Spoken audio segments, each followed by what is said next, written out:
Hey y'all, in this video I will review Eden's Verse Refulgence, also known as E8N. First, we look at fragments of my gameplay going in blind. Afterwards, for our verdict, we use this to compare it to the others in Eden in terms of music, visuals, difficulty, and mechanics. If you want to jump to the verdict part of the video, check the description below for the timestamp. Let's check it out. So starting off here, this is obviously one of the best intros to one of the Eden fights that we have seen so far. All of the primals didn't have as much of a story-related cinematic, but this just takes the cake in terms of visuals. Colors are great, very icy. There's these plays towards the old Shiva fight. The model looks amazing. This combination of Reen plus Shiva. Beautiful intro. As you guys know, in this series I'm always making it a thing to have a countdown before we start the encounter. And thank God, at least in this fight, the final fight, we do have a countdown. Everyone, including myself, can start off the rotation properly, which for some reason in my mind is super important even for these relatively easier fights. So one piece of feedback I have on myself is that you see a eye above the model here, even though it is a bit hidden due to my UI. When she redresses into the holy form rather than the ice form, you need to look away.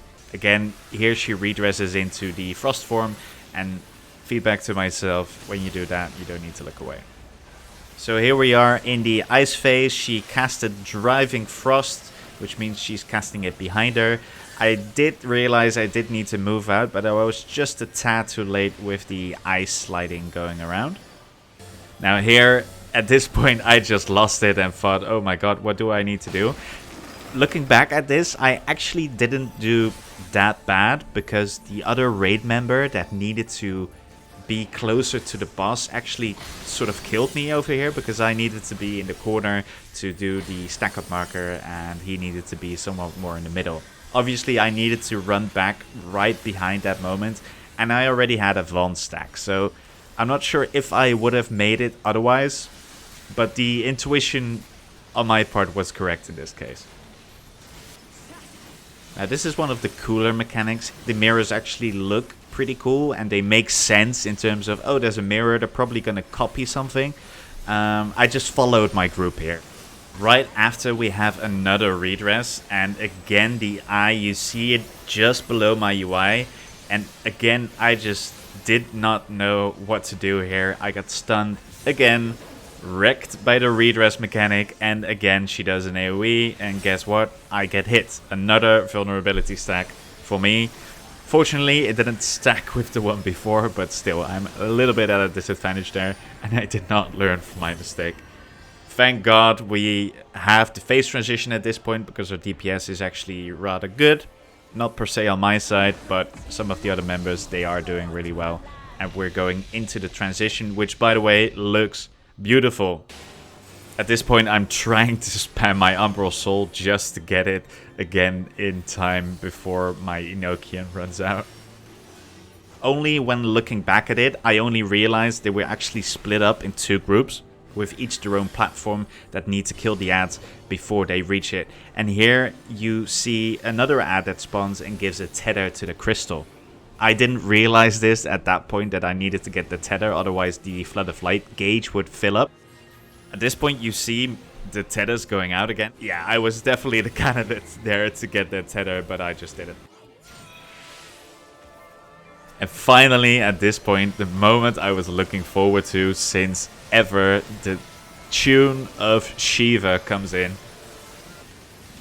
Now at this point we see a sort of typical tower mechanic with one slot.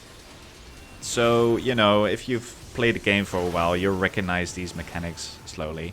And here we have another tower with two slots. What I didn't realize is that some people get a marker which has this cone going out against them. And at this point I just thought, I have a marker above my head, I need to move away from the group. But in this point I was actually lucky that I didn't hit the 4 people that needed to be in the 4 tower that just spawned over there. So here we have another mirror mechanic, this time times 4, but we have a donut AoE. Donut AoE is then spread to the mirrors, which makes a donut around each mirror. I was too late and I got hit. C'est la vie. There we had Shiva casting her ice and then doing an attack in front of her and then behind her. I did dodge the first one in time, thinking that would be it, but there was a follow-up attack that I did not anticipate in time, and therefore another hit for me. And there we go again, the exact same thing 3 times in a row. Again, a redress mechanic. I did not see the eye because it's outside of my screen, because my angle of me viewing my character is in such a way that I can't see the eye properly, and again I got stunned. Now we're at the end of the fight and we have this DPS check where we need to make sure we kill the ice veil before the flood of light gauge is full. I don't really think it's that hard to do. Just a short remark on the ending cinematic, really excellently done.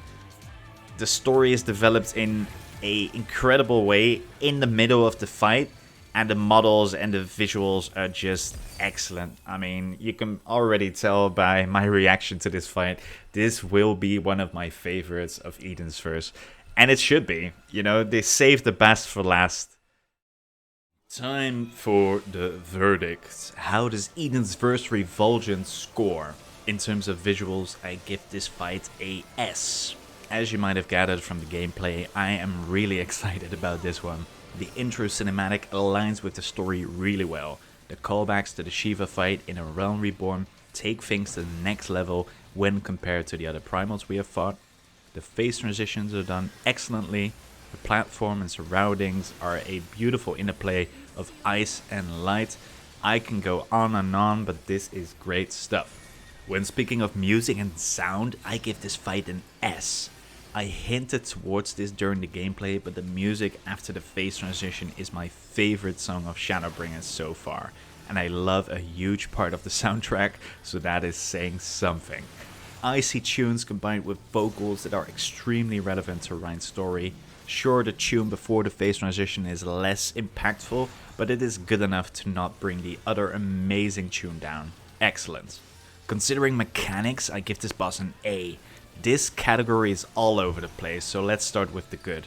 I really like the mirrors, simple yet effective. The mechanic regarding the AoE circles and the proximity markers are not new per se, but I like this variant a lot. The gaze with quick telegraphs after keeps you on your feet, even though it wrecked me 3 times in a row. Pretty embarrassing. On to the less good, the phase transition is mechanically bland in my opinion, and the ice part feels clunky, even looking back. All in all, when comparing it to the other fights in Eden's Verse, let's just leave it at pretty good. Considering difficulty, I give this boss a B. I'll be honest, right off the bat, I expected a bit more. It could have to do with the scaling, since we're all overgeared for this fight, but I do have the feeling that, as for many fights in Eden's Verse, once you've done it once, you know it. This is fine for the first fight, but I expect a bit more oomph for the final fight. It's not easy peasy lemon squeezy, so it doesn't deserve a C, but expectations on this were not met. All in all, this leads to a final score of A+ for Eden's Verse Refulgence. When I look back at the other fight, this fight deserves to be on top, closely followed by E5N. It is carried by its excellent visuals and music, but is interesting enough in terms of gameplay to keep its top spot. Thank you all so much for watching. Again, let me know in the comments below what is your favorite mechanic of this fight.